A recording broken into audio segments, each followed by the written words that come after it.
Good morning everyone and welcome back. Today's question and answer is about how do I put expression in the plié. So I'll show you an example of what I normally see from some students.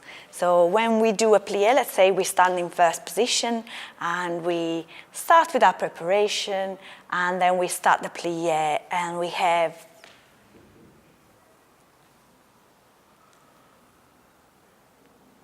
that.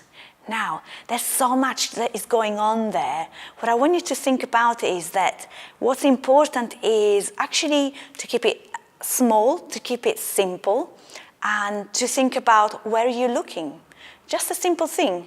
Where are your eyes? Where are you looking? So start again and think about having a preparation again. And you have your plié and stretch and plié and stretch and plié and stretch. So try the small adjustment of the head and think about following your arm pathway.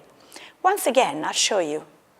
Preparation and plié and stretch, plié and stretch, plié and stretch.